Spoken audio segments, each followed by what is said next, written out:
ዝም በል።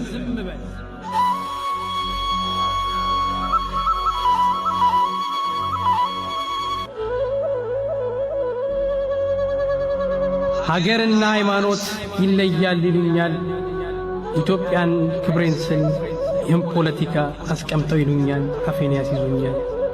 መንግስትን መገሰጽ አችልም ይሉኛል። ምዕራፍ ቁጥር ጠቅሰው ሙግት ይገጥሙኛል፣ ይከራከሩኛል። የእግዚአብሔር መንግስት በሚሰበክበት ሥጋውና ደሙ በሚፈተትበት ይህን የፕሉቶን የማርክስን እብደት የነ ፍሮይድን የነ አፍላጦንን ፍልስፍና ቅዠት የነ ሂትለርና የነ ሞሶሎኒ የጭካኔ ዝቅጠት አትችልም ባትሮንሷ ልዘባርቅበት እያሉ ይሉኛል። አፌን ያስይዙኛል። ትርጉሙን አፋልሰው ግራ ያጋቡኛል።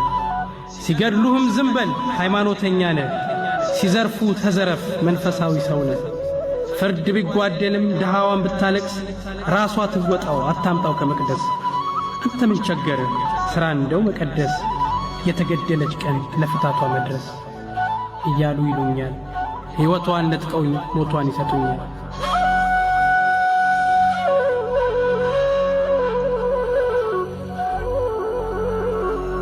ድንገት ትክ ብዬ በእጄ ላይ ያለውን አርዌ በትሬን ሳየው ሙሴ ሲሟገተኝ ሲዋቀሰኝ አየው። ዝምታህን ስበር ወይ በትሬን ተው እያለ ወቀሰኝ፣ ቃሉን አስታወሰኝ። ለሕዝቡ ነፃነት ከፈርዖን ቤት ወጥቶ የግብፅን ብዙ ወርቅ ምቾቱን ሰውቶ አብሯቸው ሲሰደድ ብድራቱን አይቶ ትዝ አለኝ ታሪኩ፣ ትዝ አለኝ ጭካኔው። ሕዝቡ አምላክ በድሎ ላጠፋው ነው ሲለው ከሕይወት መጽሐፍ ደምስሰኝ እንዳለው ይህንን ዘጸአት አምጥቶ ፊቴ ላይ ድንገት ዘረገፈው። ነገረኝ አጥብቆ ሕዝብ ሀገር ሳይኖረው እምነት ብሎ ነገር ኪዳን ብሎ ነገር ባህልና ትውፊት እንደማይሞከር። ለዚህ ነው ፈርዖንን ሕዝቤን ልቀቅ ያለው፣ ግብፅ ምድር ሳለ ኪዳኑን ያልሰጠው ታቦቱን ያልሰጠው። የጽዮን ዝማሬ በባቢሎን ወንዞች እንዳይዘመር ነው። ታዲያ ለምንድን ነው እኔስ ፈርዖኖቼን እኔም ጨቋኞቼን ተዉ እንዳልላቸው ዝም በል የሚባለው? በሃይማኖት ሰበብ ሀገሬን ሲነጥቁኝ ቁጭ ብዬ የማየው መሥዋዕቴን ወስጄ የት እንድሰዋው ነው? አረ ዝም አልልም። ማን ዝም እንዳለው? ርስቱን ተነጥቆ ናቡቴ ሲገደል ኤልያስ ዝም አለ? ንጉሡን ገስጾ እጥፍ ያስከፈለ ታዲያ ምን አገባው? ሃይማኖት አይደለም አንድ ድሃን እንጂ አካብ ያስገደለ። ኦዚያን ንጉሡ ወደ መቅደስ ገብቶ የአሮንን ክህነት በሥልጣን ቀምቶ ለማጠን ሲጀምር በድፍረት ተሞልቶ ካህኑ አዛርያስ መችም አለው ከቶ።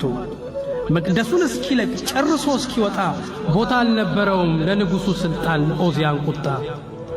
ኢሳይያስ ነው እንጂ ኢሳይያስ ነቢዩ ይሄን ድፍረት አይቶ በዝምታ ቢያልፈው ንግሥናውን ፈርቶ እግዚአብሔር ተቆጣ፣ ትንቢቱን ነጠቀው፣ ከናፍሩን መታ በለምጽ አነደደው።